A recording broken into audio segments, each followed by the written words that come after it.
Middleborough Sachems welcomed the incoming class of 2028 at the Start Strong rally. The fall sports season comes to a close. We have a ton of highlights for you. And MHS students get new agenda binders to organize their work. All that and more on MET News.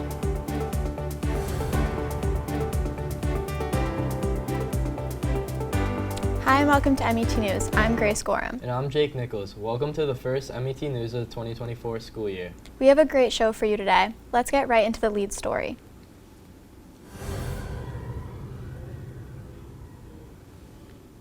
As an incoming freshman entering high school for the first time can be intimidating. MHS upperclassmen hosted the new 9th graders in August for the annual Start Strong orientation.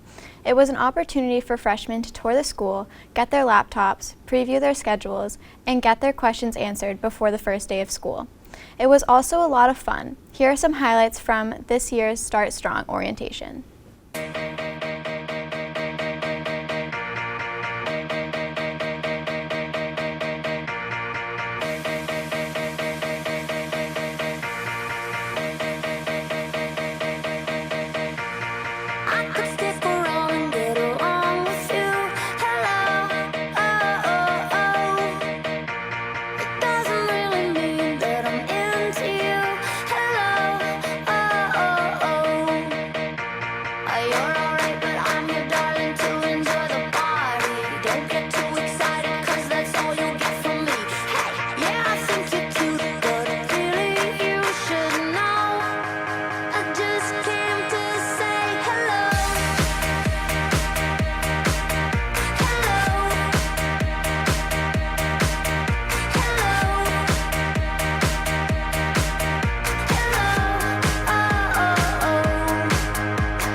Homecoming and Spirit Week is always such an important part of this school. This year it took place from October 15th to the 19th. Here is Tawa with more information on it. The first Spirit Week of the year was a major success. The themes of it were Surfers vs. Bikers on Tuesday, Pink Day on Wednesday, Movies vs. Movies on Thursday, and Jersey Day on Friday. So many people were dressed up, and I got the chance to speak with a few students and staff about it all. My favorite theme in Spirit Week was Movie Day because everybody gets to dress up as characters in movies. What Spirit Week meant to me was that people get to dress up and have fun. I voted for Greg for Homecoming King because he was funny. I think it's really cool to see the school celebrating Spirit Week, all dressing up for the theme days. I thought the participation was great. I tried myself to represent on Friday. I had my Celtics gear on and during other theme days too. So it was really cool to see the whole school united for Spirit Week. I did see some teachers taking part as well. Definitely shout out to Mr. Clattenburg. He was dressed up as one of the Ghostbusters in like the full body suit, and I was like, "That's amazing! I love the reference to the throwback movie." I think just ending the Spirit Week with the homecoming game seems like the great way to cap it off. Despite the fact that the team didn't win, everyone showed up, showed out, and it was a good time had by all. Congratulations to the homecoming king and queen, Jacob and Olivia. We hope you had as much fun as we did. This has been Tawa for MET News. Coming up, we share some features of the MHS Student Agenda Binders. But first, MET Sports.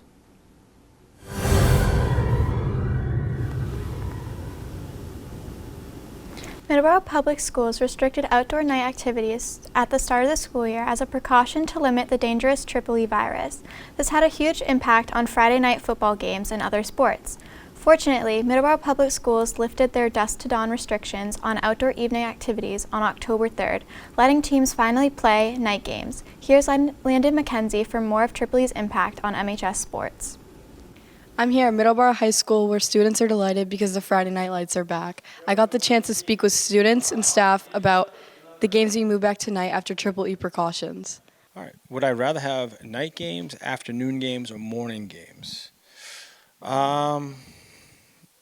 Yeah, I think night games are always better. I think sometimes that playing at 7 o'clock at night is kind of a long wait, especially nowadays where people don't realize that the games are actually longer than they used to be. They're 12-minute quarters, so you end up being here a longer period of time. I think if we move the games to like 6 o'clock overall, that would probably help a little bit. Teams could still get here on time.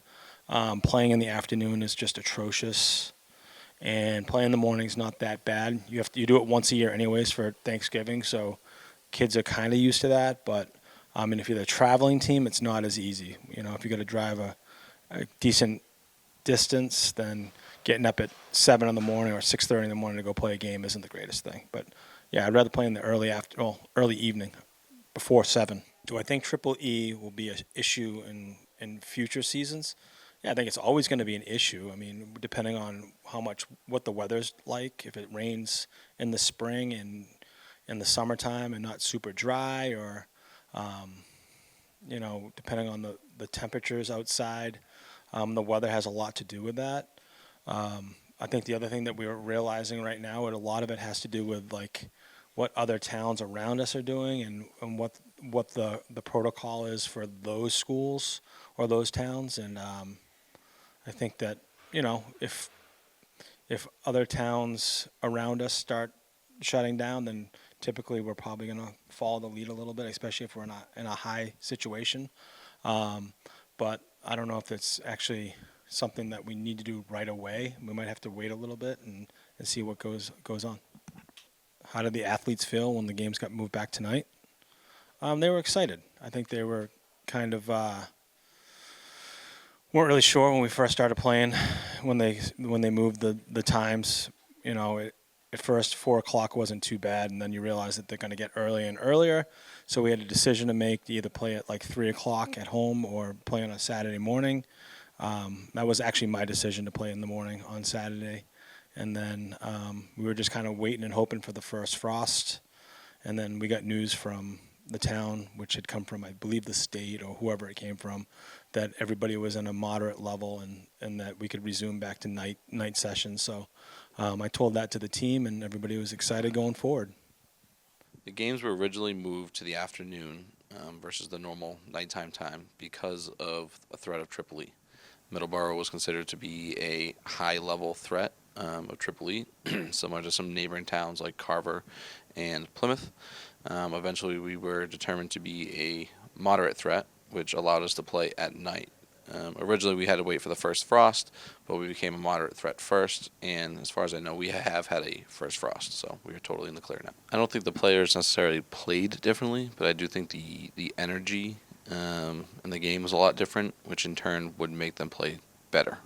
I think playing at night definitely benefits our team, benefits our school. Problem when you're playing at 3:30 in the afternoon is other sports are going on, which does not allow those student athletes to come to the football games.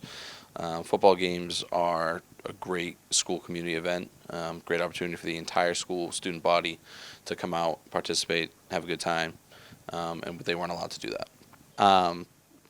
In addition to the night games being better for our students, it's much better for our parents.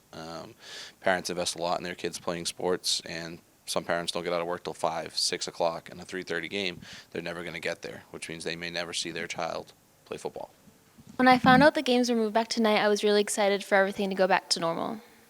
Being at the night games feels much different than the afternoon games because most of the time I couldn't even go to the afternoon games because I had other sports and stuff, so the night games are much better. What makes the night games better is that there's a lot more school spirit since most people can go and everyone dresses up for all the themes. After patiently waiting for the night games, everyone at MHS is beaming with excitement now that the games are back under the lights. This has been Natalie Von Yu for MET News. Before the Triple E ban was lifted, the Sachem football team played an afternoon game against the Holliston Panthers on September 13th. The team lost by a score of 14-6. Let's watch some highlights of the game.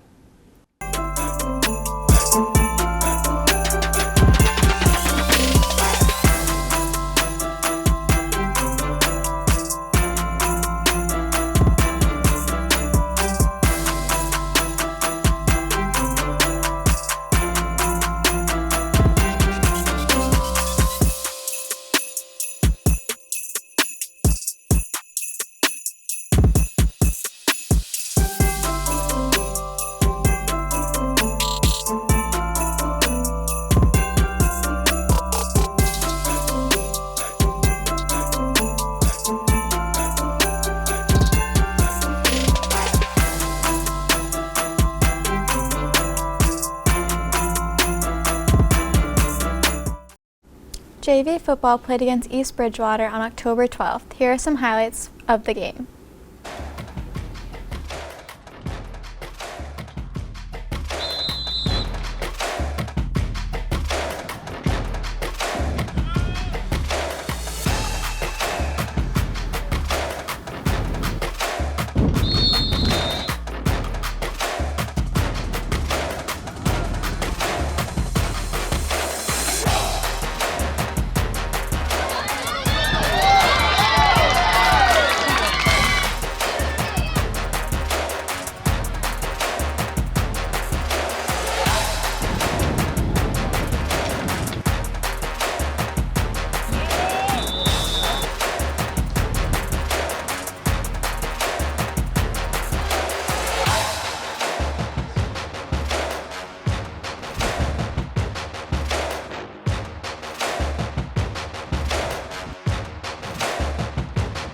Sachem football hosted their first night home game on homecoming week against the tough South Shore League opponent Norwell.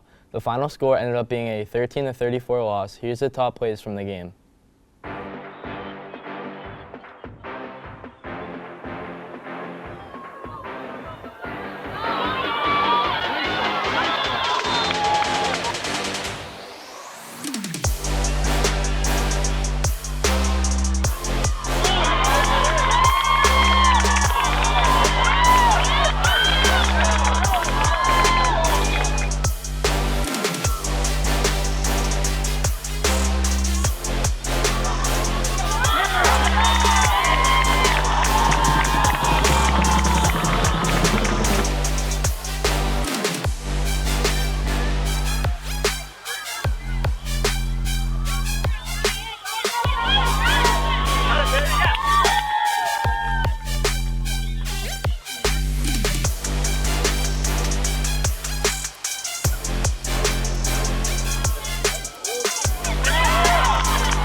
JV football team played their last home game on October 28th versus the Rockland Bulldogs. Let's watch some highlights of the game.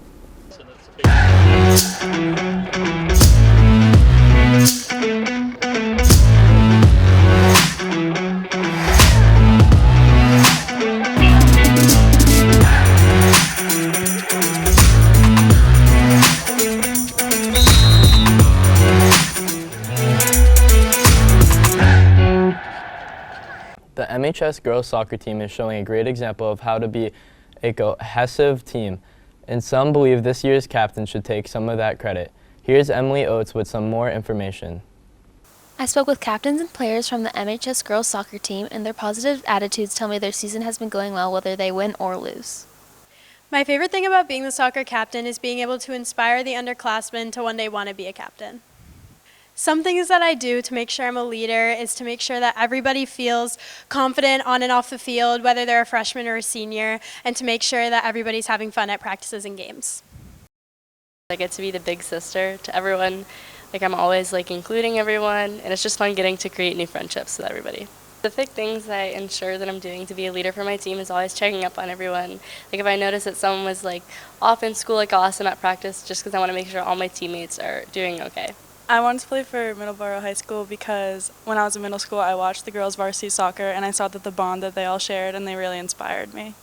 My favorite highlight of the season is probably listening to fun music on the bus rides there and back. It has been my pleasure speaking to girls from the Middleborough High School soccer team. This is Emily Oates with MET News. On September 12th, the girls' varsity soccer team won against Fairhaven with a score of 6-1. Here's more from the exciting action.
On Saturday, October 4th, the girls' soccer team continued their season against Cohasset, ending in a 1-6 loss. Let's check out some of the top plays in this highlight.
October 7th, varsity girls soccer went head-to-head with Hull in a nail-biting tie ending 2-2.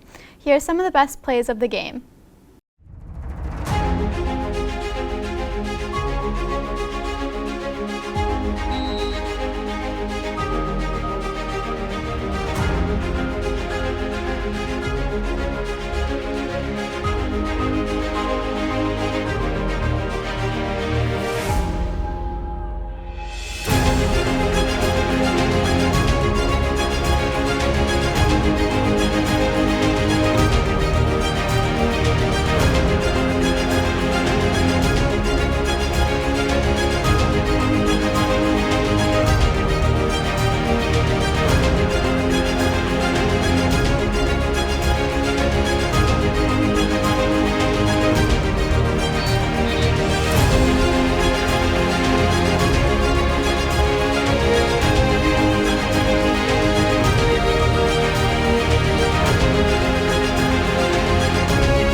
The JV girls soccer team had a hard-fought game against the Randolph Blue Devils on October 15th. Here's more from the game.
October 18th, the girls varsity soccer team faced off against East Bridgewater.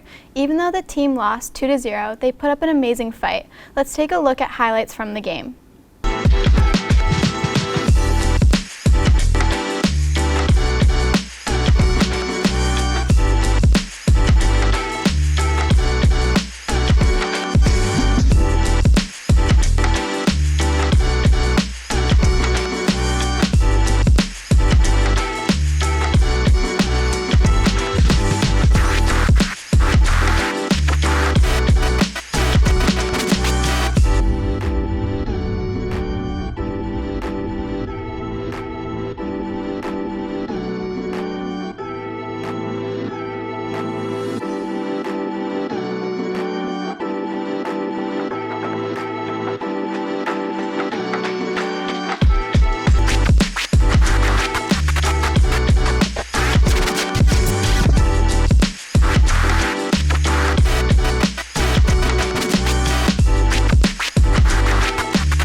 The boys soccer team played against Abington on October 9th. Let's take a look at the top moments in this highlight.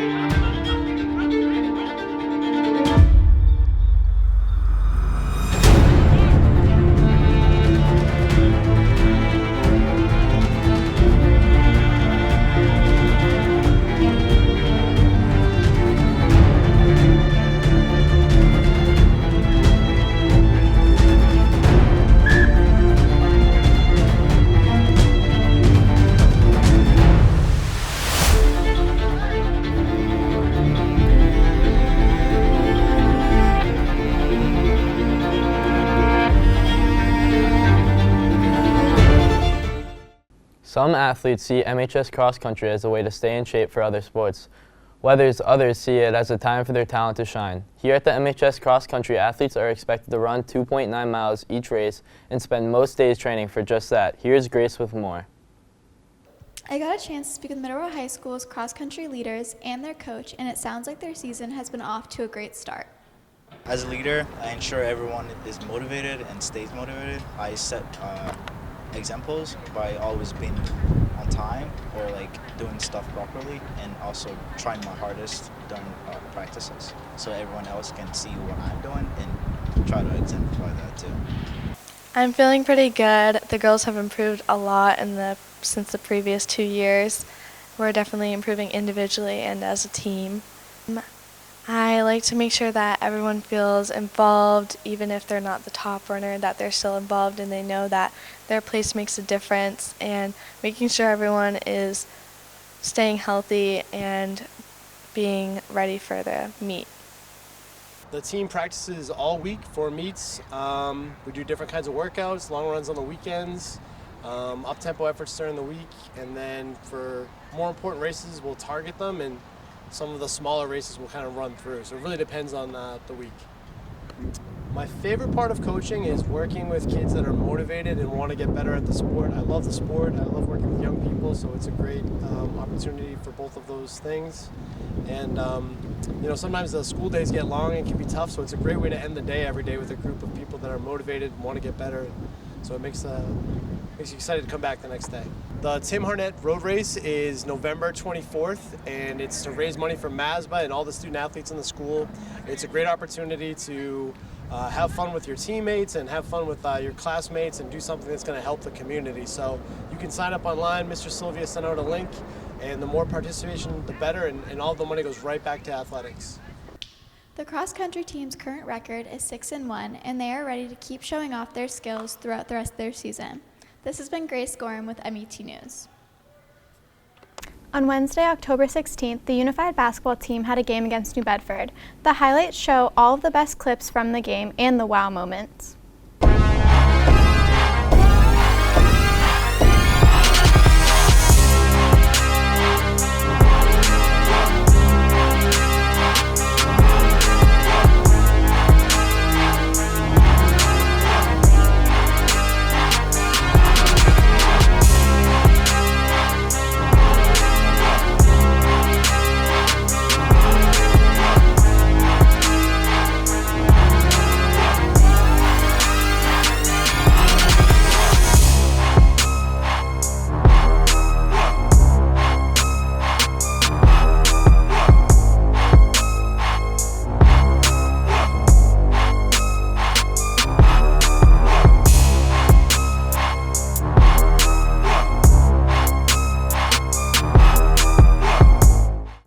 On October 21st, the Middleborough Sachems lost to the Wareham Vikings in a closely contested unified basketball game. Here's more from the game.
Here are some highlights from the volleyball match against Mashpee on September 24th. Although it resulted in a loss, the girls show their determination.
On October 2nd, the varsity volleyball team put up a tough fight against Durfee.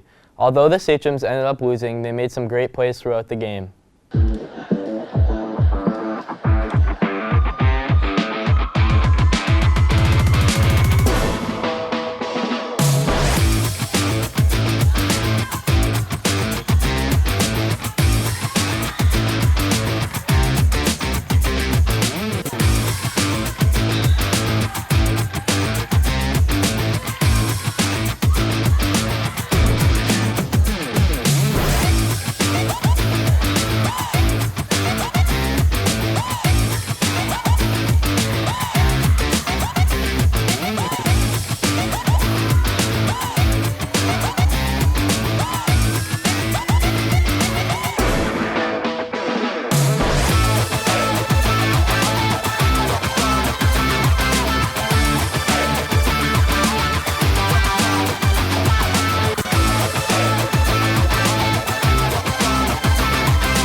Volleyball continued their season on October 7th, playing against a tough Bishop Stang opponent. Here are some highlights of the game.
Varsity volleyball put their skills to the test against a very tough Sandwich team on October 11th. Let's take a look at some of the best moments in this highlight.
Shout out to the JV volleyball squad for all their hard work this season. They played a great match against East Bridgewater on October 24th. Let's watch some highlights.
volleyball highlight from today's episode features Varsity Highlights versus East Bridgewater on October 24th. Let's check them out.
The Middleborough golf team had a rough start to this year, starting with a record of 0-6. They slowed their losing streak during mid-season with 2 more wins against Abington and New Bedford. Here's Finley Kearns with the story. Hello, this is Finley Kearns reporting for the Middleborough golf team. I spoke to a few individuals on the team about their expectations for next season and how this season went. I'm here at Lakeville Country Club with Sebastian, Brody, and Shannon. How does it feel? Man, it feels great. Just seeing all these kids just progressing and just getting better at golf is amazing. Do I enjoy it? I love it. It's pretty fun. You know, all the coaches are just wonderful. The kids, it's very good. What have I enjoyed since the season comes to a close? Just meeting new people, just seeing all the brand new kids, brand new faces coming into golf, seeing how they might progress and how they could lead on the whole golf team. Playing for the MHS golf team is a ton of fun, and you make a lot of good memories with all of the people here, and it's just such a great community to join. I didn't play in any matches this year, but I think with the improvements I might make over the off season, I might be able to get into some next season. I think the next season of golf is going to be very interesting because we have a lot of young people that are starting to come up and get a lot better at the game, so I think next season will definitely be interesting. Playing for the MHS golf team is a fun time, and it's great memories. Playing in the varsity matches this year was super fun. The kids we played against were very chill and nice. Golf next year is going to be a lot different. All the kids that told me to play golf are now leaving, so it's going to be a lot different. So, MHS students, root for the Middleborough golf team as they head into next season. This is Finley Kearns signing off for MET News. With the winter sports season right around the corner, Ethan Henry had the opportunity to preview the upcoming wrestling season, highlighted by their star athlete, Matt Patterson. Here's Ethan with the story. Did you know a local wrestler from your hometown of Middleborough is making it big? Well, local junior Matthew Patterson is the winningest wrestler in Sachem history, and here is his story. Last year, the 2024 season, I had a record of 61 wins, which broke the previous school win record, which was held by me my freshman year, which broke the previous school win record held by Jacob Studley. Well, me and Matt have been very good friends since our 8th grade year. It's been amazing watching him go from what is honestly one of the more mediocre wrestlers onto the team to probably, in my opinion, the best wrestler in Massachusetts. When asked why he started wrestling, he gave this shocking answer. So I started wrestling in 6th grade because I thought it was professional wrestling, WWE. So I got there the first day, and Coach Dex walks out onto the mat, and he's showing doubles and cross faces. And in my head, I'm thinking, I don't remember Shawn Michaels or The Undertaker ever doing any of this stuff. We asked Matt's teammates and his coach what it was like to have him wrestling with them. His presence has been overwhelmingly amazing. Especially his hair has really showed everyone that they can be whoever they need to be on and off the mat. And his influence is sensational. Well, honestly, just being on the team with Matthew Patterson has helped me improve as a wrestler because I can see him and he's someone I can look up to. He'll push me if he sees that I'm not going my 100%, and he'll push anybody, honestly, and that just helps us get better. The former Middleborough High School wrestling head coach had this to say about Matt and the team. And one of the great things that I've been able to witness is how far it's come and how they won a league championship last year, which was really one of my goals when I first started coaching and took over the program, coming from a successful program to see how far it's gone. I'd really like to thank Coach Donovan and Coach Dax on how long they've worked and put their time and effort into it with the co-ops and starting the youth wrestling and starting the Middleborough middle school team and stuff like that. I feel like that's really helped not just the culture with wrestling, but the culture of school at MHS. And I think it's really done a great job helping people like Matthew grow, become a better young adult and a better person over time. So he's learned how to overcome challenges and difficulties in life where wrestling, provides that with him. You can see Matt and the rest of the Middleborough wrestling team this winter when they defend their league championship. I'm Ethan Henry with MET News.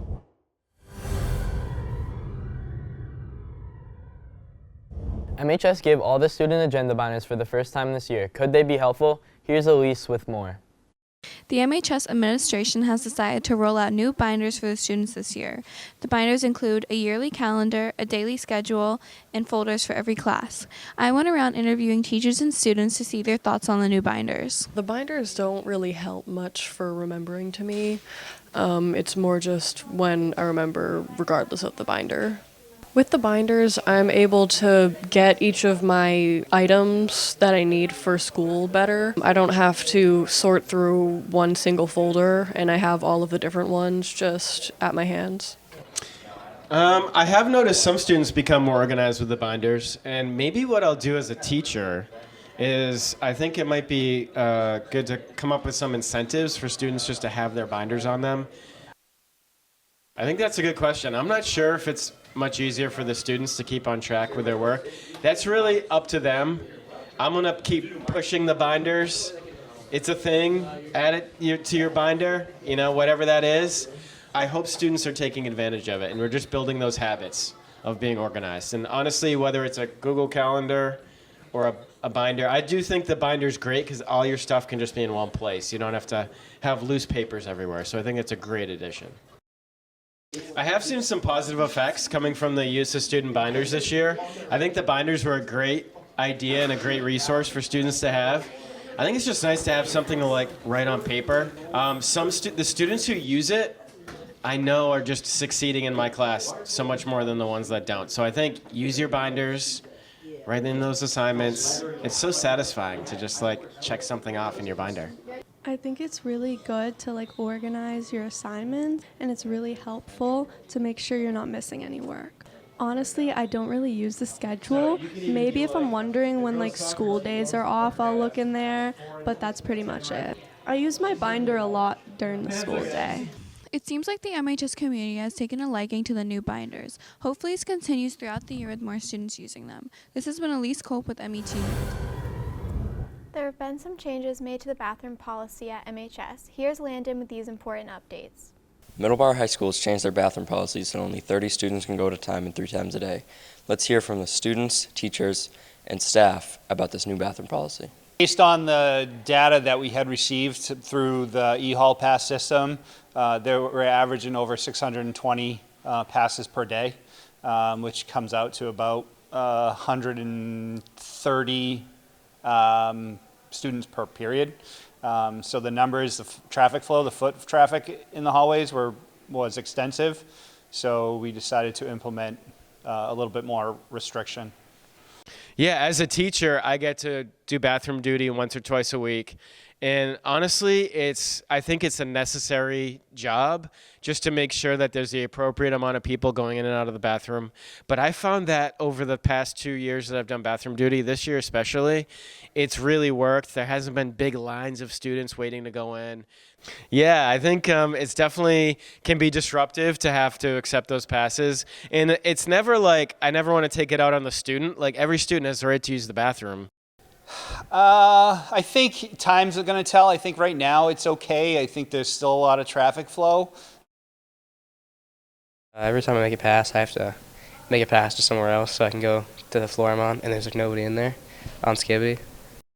Let's see how this bathroom policy affects students throughout the year. This has been Landon McKenzie for MET News. STW's first performance this year will be a classic, A Christmas Carol. The cast and crew have been hard at work on this full-scale production. Jax Costa takes us behind the scenes of A Christmas Carol, which we've heard so much about. Hello, I came to interview the members of A Christmas Carol, the musical, to figure out what was going on behind the scenes of the musicals you've been hearing so much about.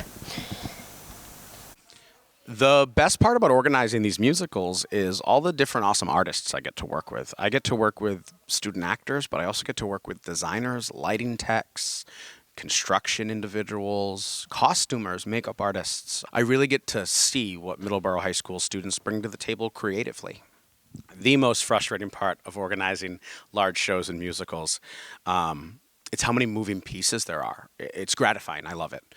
But there's a lot of cogs, like a watch. We have to make sure that certain things are built, painted, lit, organized, and scheduled in certain orders. So for me, it's the organization. I think everyone should do the musical at least once.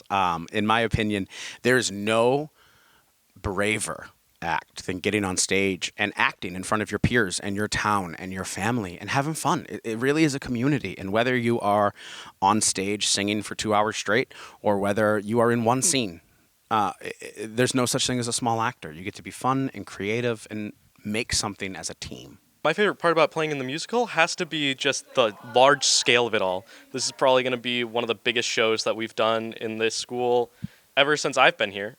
Most frustrating part of being in the musical has to be staying here. You know, staying here till 5 every day is just kind of annoying when you're doing calculus and stuff like that, but it's no more of a gratifying process. My character in this show is Scrooge, and I think we should get more people in the theater because we need more voices out here. It's an amazing experience full of so many different people, and I think a lot more people would love it if they just give it a try. My favorite part of being in the musical is getting to work with all the amazing people in cast, especially Liam Lenahan, our Scrooge. I like being on the stilts and working on those, and I just really like watching the show develop. I think it's going to come out great, and I think everyone should go see it. Least favorite. My least favorite part about being in the musical is the long hours. I mean, we're putting in a lot of work into it, and I think that it is going to come out great, but it does get a lot every day after school till 5 o'clock or later. I am the Ghost of Christmas Future in the musical, and I think people should join because it's a lot of fun. There's some great people here, and we do fun stuff. It's not all business. It's not all sitting in a room. We have some fun. We mess around. So the thing I find most easy, honestly, the song that I need to do, I love it so much. That was so easy to learn. One thing I find difficult, definitely trying to work with the things on stage, like before they're set up. Like with certain set pieces, they aren't finished, so it's kind of weird to work around that. But it's still fun. Still fun stuff. There are a lot of reasons to do this. You can make lots of friends. There are events like the festival that. And that is all. Hope you join the musical next year, and see you again. This school year at MHS, administration has cracked down on the use of cell phones in school. What do students and staff think? Here's Nate Baldwin with more. The new cell phone policy for the 2024-25 school year is no tolerance. The only time students are permitted to use their phones is during lunch. Many students have become frustrated with the much stricter policy on cell phone use, as they believe that the phone has become an essential part of their life. Teachers, on the other hand, appreciate the rule, but have their own difficulty trying to enforce it. I think it's had great impact so far. I think that there are far fewer cell phones out in classrooms. I think there's far fewer earbuds in ears in classrooms. We're still not at 100%, but I think that there's been more focus on teaching and learning, especially learning, since the new policy has been enacted. Even with that policy, it's tricky to politely, over and over again and every day, to ask that student to put their phone away if they think they have time to take it out. Many students have already been disciplined in Mr. Pelletier's class for cell phone use. I would make them take phones because it makes the teachers' jobs way harder when people are on their phone all the time. Yeah, cell phones have definitely proven to be a big distraction in the classroom. No surprises, but nearly every kid has them, and they always have them out. It's like an extension of their body. It's a tough habit to break because during the summer times, during vacations, I'm too fixated on my phone sometimes too, so I get it. But it's just creating good habits and trying to focus on what we're here to do for the 6.5 hours that we're here, which is to do school. It's hard, but it's doable. I think in theory, it really helps. I guess as a teacher, I need to do a better job of enforcing it in my classroom because I wouldn't say that it's resolved a ton of issues because kids are still using their phone. I think for next year, just on a teacher level, I want to just really establish that right away and just, I want the students to be able to have access to their devices and not have it locked in a locker or some pocket or something. But ultimately, if they're not doing that, then we need to have stricter consequences. What I'll say is if you put your phone in your bag, 9 out of 10 times you don't miss it until you look over and see someone else on their phone. So if we can create an environment where no one is on their phone, then they won't be distracted, and I think it'll be a success. I think based on feedback from students, from parents, and from the staff, I think we look at our policies every year. There are Google forms that go home to all 3 of those categories of people. We hear the feedback, we read the feedback, we mull the feedback, and then we make appropriate changes as necessary. I think if we don't want to go the way that other schools have by using those cell phone prisons and the pockets and the covers where they just go and they're not to be used all day, then we need to be really great about doing what we are doing, which is providing limited access to cell phones, trying to teach kids how to use them and not be overwhelmed by them at the same time. But I think that if we don't want to go the way of some schools, I think that we need to really embrace this policy and go with it. It has not been determined if this rule will remain in place for the rest of the year. This has been Nate Baldwin with MET News. The Key Club is an international service organization for high school students. Their goal is to encourage leadership through serving others. Here is Shepard Dermont at the Key Club for more on this excellent organization. The Key Club is located in C148 and is available from 2 p.m. to 2:30 p.m. every Wednesday. And it can also help with getting the 24 community service hours required to graduate. It's very fun. I really enjoy being able to lead people and do a lot of fun activities like making bracelets, organizing fundraisers like Eat to Heat, and generally just being able to see all the faces that come back every week is very nice and it's very fun. You earn community service hours doing fundraisers. Sometimes we have volunteering opportunities, and you can just learn how to benefit your community. It's really nice. Being vice president, I get to help the president and all the other officers and everyone in the club, and it's a really nice environment to be in. On a place that we could possibly...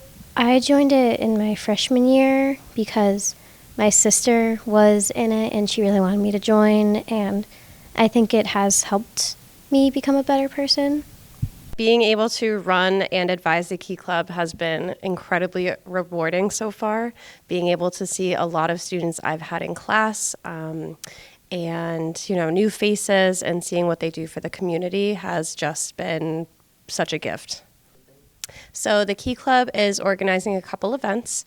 We are getting ready to host our Eat to Heat event in December, which helps members of the Middleborough community pay their gas and electric bill. Also, we are organizing for the Grateful Goodie Bags, which we're hoping to start promoting soon. And we're looking at a few other events throughout the year. So we'll be sure to put those in Brand's bulletin and put some posters up around the school. People should join the Key Club. Number one, it's a great way to kind of unwind after school.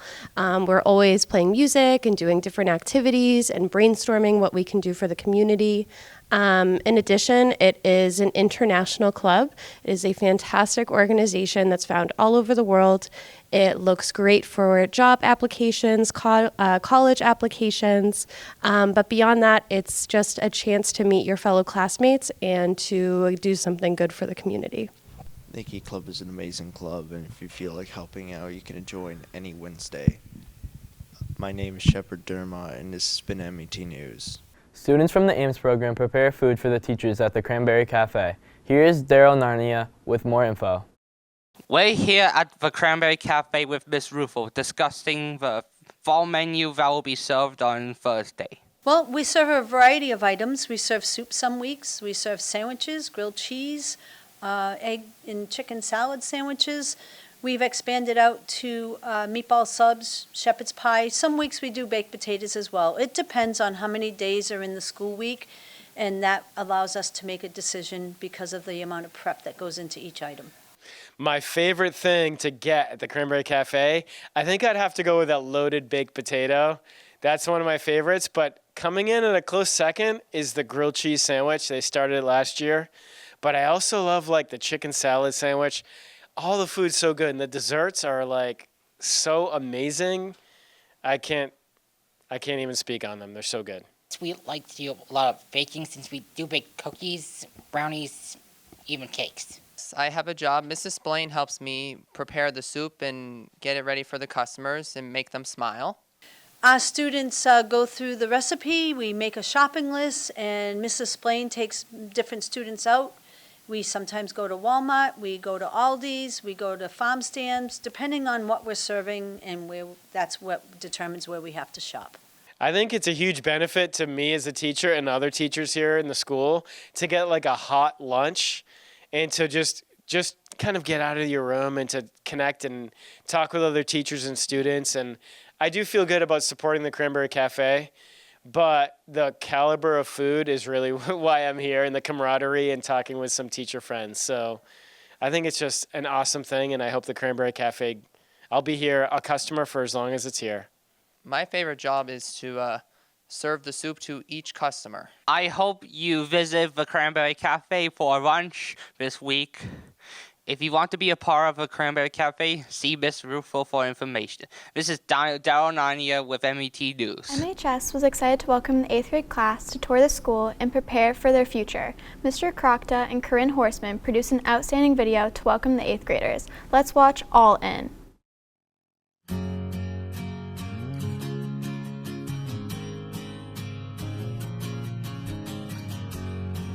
Welcome to Middleborough High School.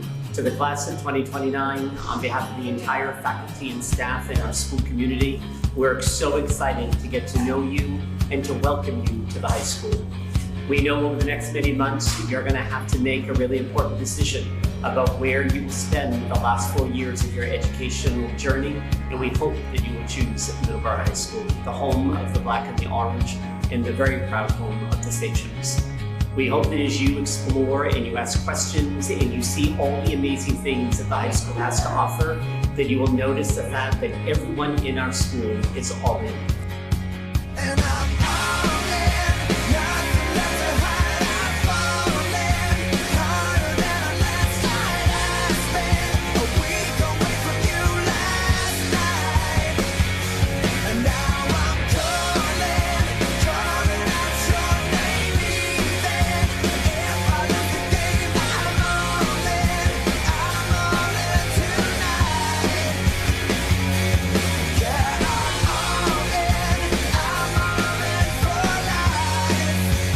Hi, my name is Haley Iwanski, and I'm all in at Middleborough High School by becoming so close with my peers here by participating in clubs like the Student Council and sports like basketball and track.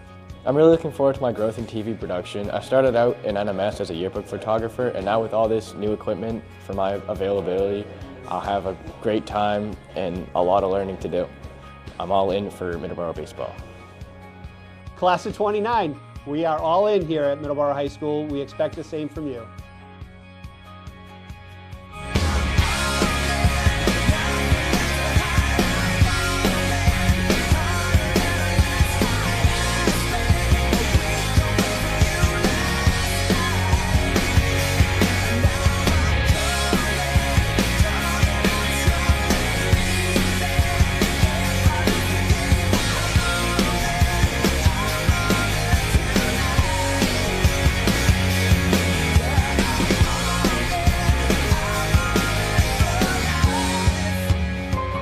What's up, everybody? I'm Jacob Waterman. I'm the senior class president and the MASC vice president. And Middleborough is just a great place to go to school every day. You have great teachers and staff that are here every day to help you with all your needs, and they're just all great people. And then the community and the environment around here is just one of a kind. So I think it's all up to you guys to go all in or not this next year. Being all in is a choice. You are choosing to come here next year to be part of what we're doing here, which I believe is awesome. I've chosen to be here for 23 years. My home is here, my career is here, and I am here. My family is here. I hope that you'll join me in being all in on Middleborough when you arrive next year as a freshman MHS.